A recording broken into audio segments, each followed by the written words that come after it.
स्वागत है आपका कार्टून मस्ती दुनिया में। सुबह का समय था। गांव की हवा में हल्की सी ठंडक और गरम गरम पाव भाजी की खुशबू घुली हुई थी।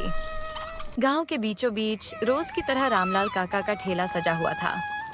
ताजा कटे टमाटर, आलू, मटर और चमकते मसालों की खुशबू लोगों का दिल जीत रही थी। 2-3 ग्राहक पहले ही प्लेट लेकर खा रहे थे। तभी एक ग्राहक मुस्कुराते हुए बोला, अरे रामलाल काका, एक सच बात बताइए। मजाक मजाक में ही सही, कौन सी कंपनी का पाव भाजी मसाला डालते हो? इतना स्वाद आता ही कैसे है? अरे भाई, मैं किसी कंपनी का मसाला नहीं डालता। मसाला तो मैं खुद बनाता हूँ। ओह, तभी तो आपकी पाव भाजी में इतना स्वाद है। प्लेट देखते ही मुंह में पानी आ जाता है काका। और हाँ, सब सब्जियां भी ताजी होती हैं, मसाले अच्छे होते हैं। वही असली बात है। अच्छा सामान, अच्छा स्वाद। गांव वाले खुश रहते थे कि उनके गांव में इतनी स्वादिष्ट पाव भाजी मिलती है।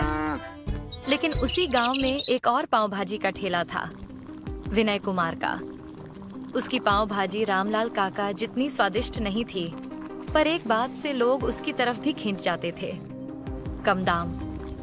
जहां रामलाल काका एक प्लेट 50 रुपये में बेचते, वहीं विनय सिर्फ 25 रुपये लेता था। उसके ठेला पर भी कुछ ग्राहक बैठे थे। उनमें से एक बोला, अरे विनय भाई, एक बात बताओ, तुम इतनी सस्ती पाव भाजी कैसे बेचते हो? बाकी लोग तो 50 में दे रहे हैं। अरे भाई, बाकी लोग तो लूटते हैं। पाव भाजी बनाने में इतना खर्च आता ही कहाँ है? वो तो बस दिखावा करते हैं, बेवजह महंगी बेचते हैं। ये सुनकर लोगों को लगता था कि विनय कितना ईमानदार है, लेकिन सच्चाई कोई जानता नहीं था। विनय कम दाम वाली आधी सूखी सब्जियां खरीदता था और मसाले भी सस्ते नकली वाले इस्तेमाल करता था। इसी वजह से उसकी प्लेट सस्ती पड़ती थी। गांव के लोगों को पता नहीं था कि बहुत जल्द दोनों ठेला वालों के बीच एक ऐसी कहानी शुरू होने वाली थी जिससे पूरे गांव का स्वाद बदलने वाला था। शाम का समय था। गांव की हल्की ठंडी हवा घर के आंगन में शांति फैला रही थी। इतने में दरवाजा खुला और रामलाल काका का बेटा रोहित महीनों बाद शहर से वापस आ गया। घर में कदम रखते ही उसने हैरानी से पूछा, माँ, मैं आ गया। पिताजी कहाँ हैं? कहीं बाहर गए हैं क्या? माँ ने मुस्कुराते हुए जवाब दिया, अरे बेटा, वो तो रोज की तरह अपने पाव भाजी के ठेले पर गए हुए हैं। तू बता, तू कैसा है? बहुत दिनों बाद आया है। मैं ठीक हूँ माँ, अब मैं यहीं रहूंगा। आपके और पिताजी के पास। और हाँ, अब मैं पिताजी के काम में हाथ भी बटाऊंगा। ये सुनकर माँ के चेहरे पर खुशी खिल उठी। बहुत अच्छा हुआ बेटा, तेरे पिताजी अब पहले जैसे नहीं रहे। ठेला संभालते संभालते थक जाते हैं। कल से तू ही ठेला संभाल लेना। नहीं माँ, मैं ठेला नहीं संभालूंगा। इतना छोटा काम मैं नहीं कर सकता। मैं गांव में कुछ नया करूंगा, कुछ बड़ा। माँ का चेहरा हल्का सा उतर गया, पर बेटे के लौटने की खुशी उससे कहीं ज्यादा थी। उसने कुछ नहीं कहा। थोड़ी देर बाद रोहित गांव की तरफ निकला। दूर से ही उसने देखा कि उसके पिताजी का ठेला ग्राहकों से घिरा हुआ था। लोग लाइन लगाकर खड़े थे और रामलाल काका तेजी से पाव भाजी परोस रहे थे। रोहित मन ही मन चकित होकर बोला, अरे इतने ग्राहक! लगता है ठेले से भी अच्छी कमाई हो जाती होगी। वह पास गया और आवाज दी, पिताजी, मैं आ गया। अरे रोहित बेटा, कितने दिनों बाद आया है। चल, अब ठेला समेटते हैं, घर चलते हैं। दोनों मिलकर ठेला समेटकर घर पहुंचे। रोहित ने शहर की अपनी सारी बातें बता दी, मुश्किलें, संघर्ष और ठेला न संभालने का अपना निर्णय। रामलाल काका ने धीरे से कहा, ठीक है बेटा, अगर तू कुछ अलग करना चाहता है तो कर, मैं तुझे रोकूंगा नहीं। लेकिन पहले अपने गांव की सबसे स्वादिष्ट पाव भाजी खा ले। तीनों ने साथ बैठकर गर्मा गर्म पाव भाजी खाई। उस रात सब सो गए। बस रोहित की आंखों में नींद नहीं थी। गांव में मैं आखिर क्या नया करूं? यही सोचते सोचते वो रात भर करवटें बदलता रहा। अब देखना था रोहित की नई शुरुआत गांव को कहां ले जाएगी। सुबह का समय था। रामलाल काका रोज की तरह सब्जी मंडी पहुंचे। जैसे ही पहली दुकान के भाव पूछे, उनके होश उड़ गए। टमाटर, आलू, पत्ता गोभी, सबके दाम दोगुने हो चुके थे। काका ने एक सब्जी वाले से पूछा, अरे भाई, आज सब्जियां इतनी महंगी कैसे हो गईं? सब्जी वाला थकान भरी आवाज में बोला, क्या बताएं काका, खाद, बीज, मजदूरी सब कुछ महंगा हो गया है। अब हमें भी दोगुने दाम पर ही बेचनी पड़ रही है। रामलाल काका मजबूरी में सब्जियां खरीदकर घर लौट आए। घर पर माँ और रोहित इंतजार कर रहे थे। काका ने भारी मन से कहा, आज से हमें पाव भाजी की प्लेट का दाम बढ़ाना पड़ेगा। सब्जियां बहुत महंगी हो चुकी हैं। अच्छा जी, अब कितने की बेचोगे? पहले 50 रुपए में थी, अब 70 रुपए में बेचनी पड़ेगी, तभी कुछ मुनाफा होगा। रोहित ने चिंता जताई। लेकिन पिताजी, क्या लोग इतनी महंगी पाव भाजी खाएंगे? काका ने गहरी सांस लेकर कहा, पता नहीं बेटा, आज ही समझ में आ जाएगा। काका ठेला लेकर जल्दी बाजार पहुंचे। कुछ देर बाद एक पति पत्नी वहां आए। पति बोला, काका जल्दी 2 प्लेट लगा दो, ये राधा कल से पाव भाजी खाने की जिद कर रही है। अभी देता हूँ गर्मा गर्म, पर एक बात, आज से एक प्लेट 70 रुपए की हो गई है। ये सुनकर पति चौंक गया। अरे काका, 70 रुपए, इतनी महंगी? सारी सब्जियां दोगुने दाम पर मिल रही हैं भाई। मजबूरी है, इसी वजह से दाम बढ़ाए हैं। सुनिए जी, चलिए दूसरे ठेले चलते हैं, वो सिर्फ 25 रुपए में देता है। यहाँ कौन खाए इतनी महंगी पाव भाजी? दोनों वहां से चले गए। काका का दिल बैठ गया। पूरा दिन बीता, 1 से 2 ग्राहक ही आए। ठेला लगभग खाली ही रहा। घर लौटकर काका बहुत मायूस थे। रोहित ने पूछा, पिताजी, आज इतने उदास क्यों हो? और आज घर भी जल्दी आए हैं। क्या बताऊं बेटा, दाम सुनते ही सब ग्राहक भाग गए। आज कुछ कमाई नहीं हुई। सब्जियां इतनी महंगी हो गई, अब कम दाम में कैसे बेचेंगे? पूरा घर चिंता में डूबा था। लेकिन रोहित शांत बैठा नहीं था। उसके मन में एक नई योजना आकार ले रही थी। उसे पता था, अब समय आ गया है कुछ अलग करने का।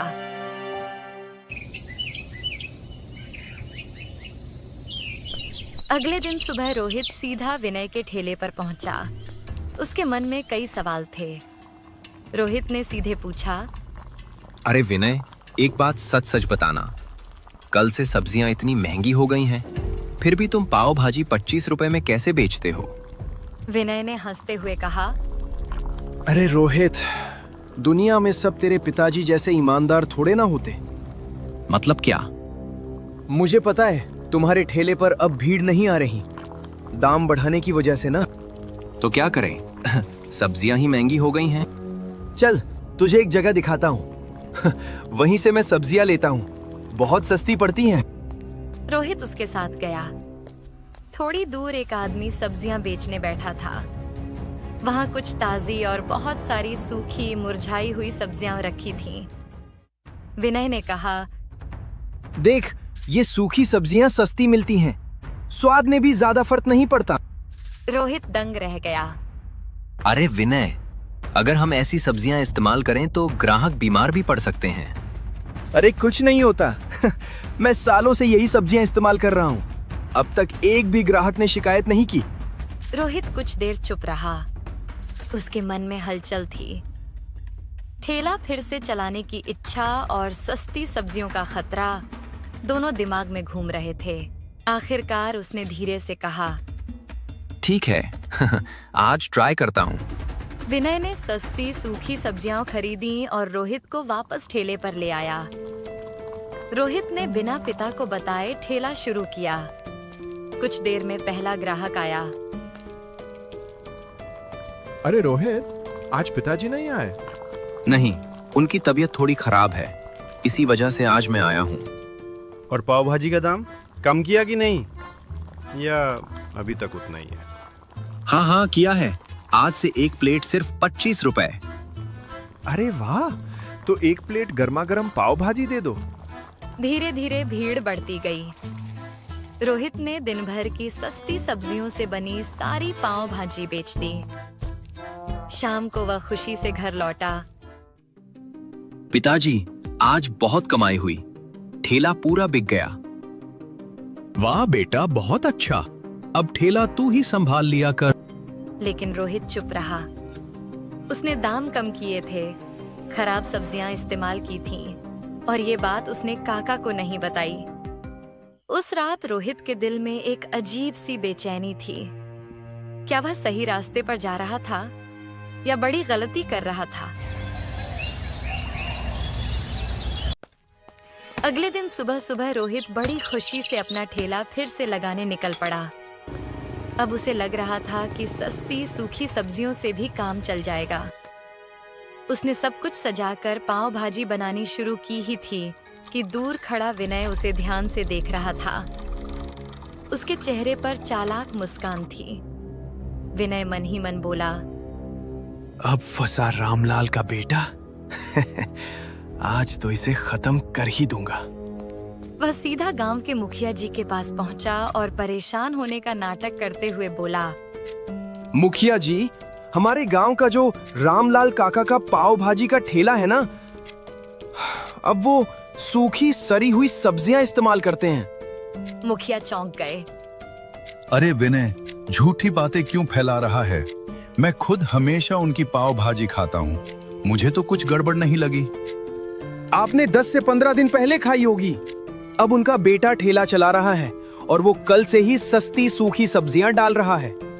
मुखिया को थोड़ी चिंता हुई। अच्छा, अगर ऐसा है तो चल, अभी चलकर देख लेते हैं। मुखिया और गांव के कुछ लोग रोहित के ठेले की ओर गए। मुखिया ने सख्त आवाज में पूछा, रोहित, क्या तुम सस्ती खराब सब्जियां इस्तेमाल कर रहे हो? नहीं मुखिया जी, मैं तो अभी ताजी सब्जियां मंडी से लाया हूँ, देख लीजिए। मुखिया ने चारों तरफ देखा, सब बिल्कुल ठीक था। विनय पीछे से हक्का बक्का होकर बुदबुदाया, ये कैसे हो गया? मैंने तो कल। उसी समय पीछे से रामलाल काका वहां आ पहुंचे। चेहरे पर हल्की मुस्कान थी। काका बोले, मुखिया जी, अब जरा इस विनय के ठेले पर भी एक बार चलिए। सब लोग विनय के ठेले की ओर बढ़े। वहां पहुंचते ही सब दंग रह गए। ठेले के कोने में सूखी मुरझाई सड़ी सब्जियां भरी पड़ी थीं। मुखिया जी गुस्से से गरजे, विनय, तू दूसरों पर इल्जाम लगा रहा था और खुद यही खराब सब्जियां इस्तेमाल करता है। विनय का चेहरा पीला पड़ गया। वह हकलाते हुए बोला, मैं वो। लेकिन शब्द ही नहीं निकल पाए। मुखिया ने कठोर स्वर में फैसला सुनाया, आज से तुम्हारा ठेला गांव में कभी नहीं लगेगा। ये तुम्हारी सजा है। विनय चुपचाप सिर झुकाकर बैठ गया। उसे समझ नहीं आ रहा था कि रोहित के ठेले से खराब सब्जियां गायब कैसे हो गईं। रोहित और काका घर लौटे। रास्ते भर रोहित काका की तरफ देखता रहा। घर पहुंचते ही वह बोल पड़ा, पिताजी, मुझे माफ कर दीजिए।